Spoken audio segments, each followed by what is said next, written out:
Әлидің кішкентай оқиғалары. 7 бөлім. Оюлар. Ертеде қазақтың кең даласындағы кішкентай бір ауылда. Сол ауылда Әли деген бір балақай өмір сүріпті. Ол өте қызыққыш, әрқашан жаңа нәрсені білгісі келіп жүретін екен.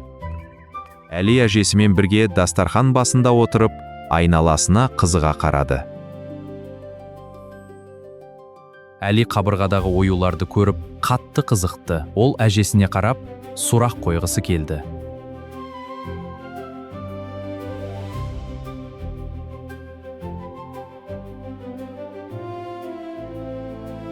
Әже, мынау қандай ою? Бұл қошқар мүйіз оюы, ол береке мен молшылықты білдіреді. Бұл оюды кілемде, киімде және үй жиһаздарында қолданады. Міне қарашы, мына ағаш сандықта да бар. О, әжем, қандай әдемі. Әже, ал мына ою қандай? Бұл ата-бабамыздан қалған қасиетті дүние балам.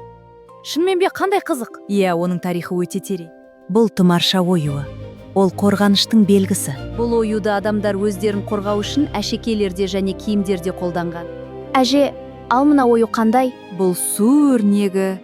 Ол өмір мен қозғалысты білдіреді. Бұл өрнекті кілемде, киімде және тұрмыстық бұйымдарда қолданады.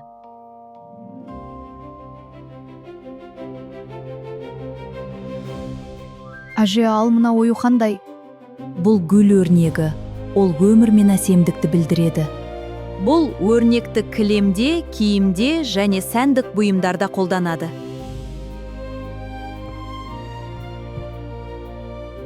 Әли бүгін оюлардың мағынасын түсінді. Ол олардың жай әшекей емес екенін білді. Қазақтың оюлары әрқашан өмірдің мәнін көрсетіп тұрады.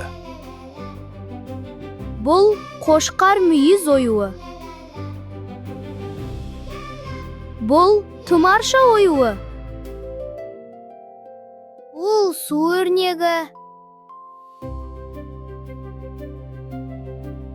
Бұл гүл өрнегі. Сау болыңдар.